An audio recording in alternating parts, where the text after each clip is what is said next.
नमस्कार, मैं आपके साथ अंजना और आप देख रहे हैं ग्लोबल इंडिया टाइम्स न्यूज। आइए सही चीज को सही लोगों तक साझा करें। अस्तित्व पर खतरे की बात आई तो घातक हुआ इजरायल का हमला। ईरान के परमाणु ठिकानों को नष्ट करने की खाई कसम। इजरायल ने शुक्रवार की सुबह ईरान के परमाणु सुविधाओं पर हमले किए हैं। हमले में ईरान के कई शीर्ष कमांडर भी मारे गए हैं। ईरान ने शुक्रवार रात को इजरायल पर जवाबी हमले किए, जिसमें देश के दो सबसे बड़े शहरों यरूशलेम और तेल अवीव में विस्फोटों की आवाज सुनाई गई। ईरान ने इजरायल पर 2 बार में लगभग 150 बैलिस्टिक मिसाइलें दागी हैं। इजरायल ने शुक्रवार की सुबह ईरान के परमाणु सुविधाओं पर हमले किए हैं। हमले में ईरान के कई शीर्ष कमांडर भी मारे गए हैं। आइए जानते हैं कि कभी गुप्त रिश्ते रखने वाले ईरान और इजरायल एक दूसरे के जानी दुश्मन क्यों बन गए हैं और इस हमले के पीछे इजरायल का क्या मकसद है। इजरायल और ईरान क्यों है दुश्मन। ईरान की 1979 की इस्लामी क्रांति के बाद नेतृत्व ने तुरंत अमेरिकी और इजरायल को अपने मुख्य शत्रु के रूप में पहचाना। इसकी वजह इस्लामी क्रांति से पहले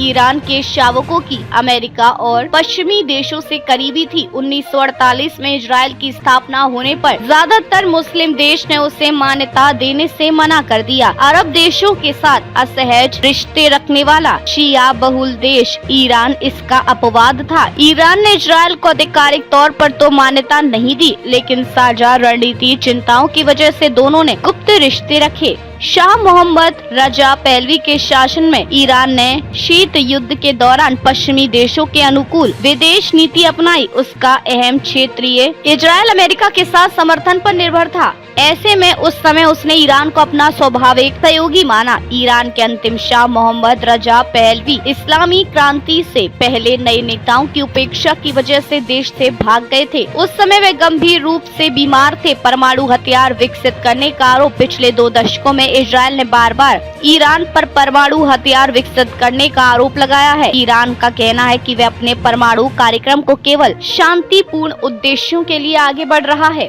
लेकिन संयुक्त राष्ट्र परमाणु निगरानी एजेंसी के प्रमुख ने चेतावनी दी कि तेहरान के पास परमाणु बम बनाने के लायक पर्याप्त यूरेनियम है और इससे वह कई परमाणु बम बना सकता है। इजरायल अमेरिका के साथ समर्थन पर निर्भर था। ऐसे में उस समय उसने ईरान को अपना स्वाभाविक सहयोगी माना। ईरान के अंतिम शाह मोहम्मद रजा पहलवी इस्लामी क्रांति से पहले नए नेताओं की उपेक्षा की वजह से देश से भाग गए थे। उस समय वे गंभीर रूप से बीमार थे। परमाणु हथियार विकसित करने का आरोप। पिछले 2 दशकों में इजरायल ने बार बार ईरान पर परमाणु हथियार विकसित करने का आरोप लगाया है। ईरान का कहना है कि वे अपने परमाणु कार्यक्रम को केवल शांतिपूर्ण उद्देश्यों के लिए आगे बढ़ा रहा है, लेकिन संयुक्त राष्ट्र परमाणु निगरानी एजेंसी के प्रमुख ने चेतावनी दी है कि तेहरान के पास परमाणु बम बनाने के लायक पर्याप्त यूरेनियम है और इससे वह कई परमाणु बम बना सकता है।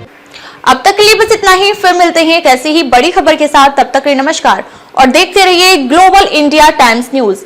अगर आपको वीडियो पसंद आया हो तो लाइक करें व शेयर करें। ऐसे लेटेस्ट अपडेट पाने के लिए बेल आइकन प्रेस करना ना भूलें। अगर आप हमें फेसबुक या फिर इंस्टा के माध्यम से देख रहे हैं तो हमारे पेज को फॉलो जरूर करें। धन्यवाद।